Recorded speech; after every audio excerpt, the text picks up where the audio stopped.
sunod na dalawang uri ng nanay tuwing bagong taon! Tara, kape! Tara, kape! Ayan, punta tayo sa number 1. Inot. Muna, ito ang mga strong independent. Ging, nasan ang nanay mo? Bakit wala pa tayong almusal?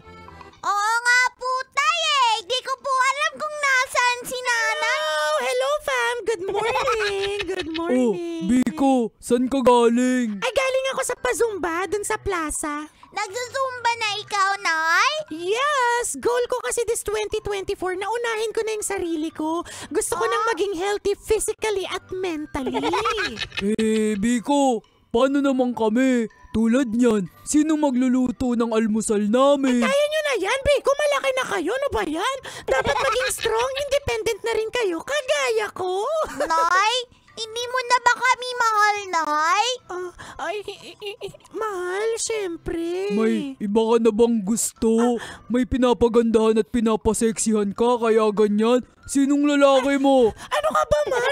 Hindi naman sa gano'n. Tara na, Ging, umalis na tayo. Ha? Gusto ko lang naman maging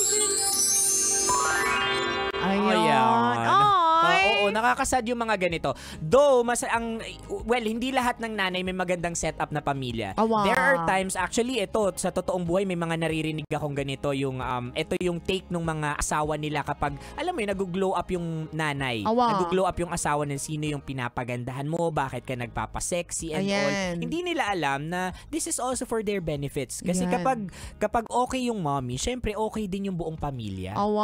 Tutu. Alam mo, nakakalungkot tong skit na to, no? Kasi dito natin makikita na ang mga nanay, kahit gusto nilang unahin yung sarili nila, dahil may mas malaki na silang responsibilidad, minsan hindi nila nagagawa yung gusto nila kasi kailangan nilang unahin yung pamilya. Yan, yung tipong, yung classic na kasabihan na kakainin na lang nila, isusubo pa nila sa iba. Ayan. Diba? Ay nako, pero sana sa mga tatay dyan, sa mga anak natin, let's support our mom. Wag kayong naghihinala porket nag-makeup lang.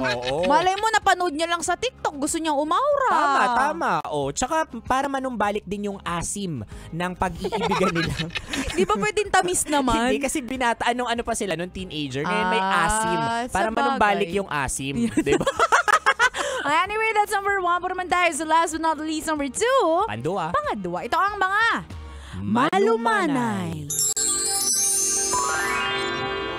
Nay, nandito na po ako galing sa school. Oh, anak! Bakit ang dumi na naman ng medyas mo? Kasi nay, naglaro po kami ng Chinese garter. Ging! Okay, Jessa, kumalma ka.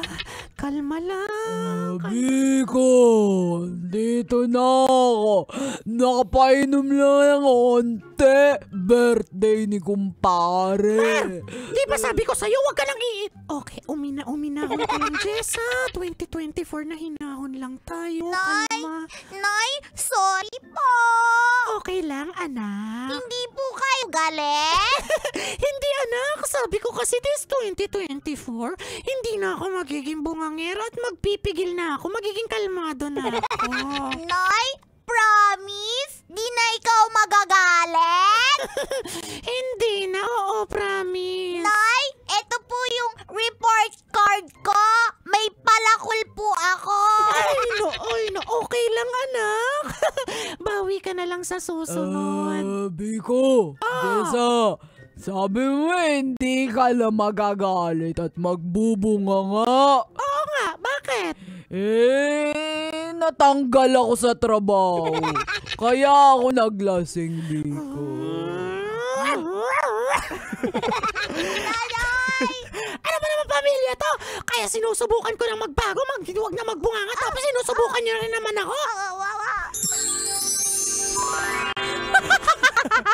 I cannot do that. Yung pagrarap ng mga magulang, ng mga nanay talaga. Oo, iba talaga. Tumatalas ang dila kasi ng mga babae kapag naging nanay na. Legit yan. Tsaka hindi ako naniniwala sa ganito. Yung New Year's resolution ng mga nanay na magiging malumanay. Because I heard this. Narinig ko na to many times sa mga kapatid kong nanay na ngayon.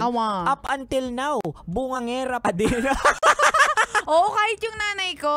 Oo. Nanay ko kasi high blood yan eh. Okay. Oo, so kami parang tinanggap na lang namin na paraan niya yung pagbubunga nga ng paglalabas ng mga sama ng loob. Kasi hirap naman kapag kinikim-kim lang. Totoo yan. Diba? Naiintindihan din naman namin yung mga ganyang klaseng, pagbubunga nga ng mga nanay because that's their own way of also de-stressing themselves. Oo. Kaya mga nanay, wag na kayong maglokohan. Tama. Oo, wag nyo nang i-goal na hindi na kayo magbubunga nga kasi alam nating imposible yan. Oo, sanay na kami, wag po kayong mag-alala. Oo, tanggap namin kayo. Yan. Ay, nako. Anyway, kabisyo, kung di mo naabutan ng usapan namin ito at gusto mong ipa-shoutout ang iyong minamahal na Armalite na nanay. Ayun. I-shoutout natin sila. Hanapin mo kami sa aming mga social media accounts. Ako sa aking Facebook, Instagram, Twitter, TikTok at DJ Robin Shanna. Same socials mga broski at Konyo Bicolano at isang nanay yung nakikinig sa atin ngayon. Magandang nanay na si Rowena Archevido de Alba. Hello po. Ayan. Thank you for listening. Hello po, tita. At Hello po, gusto ko tita. ring batiin yung isa pang tita ko. Ang tawag sa kanya ng mga anak niya, Dragon. Ay, bakit? O, hindi nga Armalite eh. Oo. Kasi kapag nagagalit daw, sumisingaw ang tenga, bumubuga ng apoy. Ayan. Hello kay Tita Julie, Nabong Lopez, ganun din na kila Tita Christy, kila Nanay. Ayan. Happy listening po sa inyo. Siyempre sa auntie ko na nagsabi na, uy, kumusta na yung kapartner mo sa radyo? Si Robertson. Hello sa'yo. Hello auntie. Yung panlalaki na nga yung pangalan Oo ko, nga. mas lalong ginawang Robertson. lalaki. Ay, nako. Anyway, kabisyo, makakasama niyo pa kami hanggang mamayang 3:00 ng hapon para bigyan pa kayo ng mga signs, tips at skits. Sa buhay-buhay. Muli, this is your pinakamagandang probinsyana, DJ Robin Shanna. Your Uragon Broski, like super legit and all Konyo Bicolano. Dito lang yan sa Tara. Kape. Tara kape. Sa 90.7 Love Radio. Feel good. Ay, gagi pare. Awa. Tara kape. Tara, kape! Sasakyan si Ka!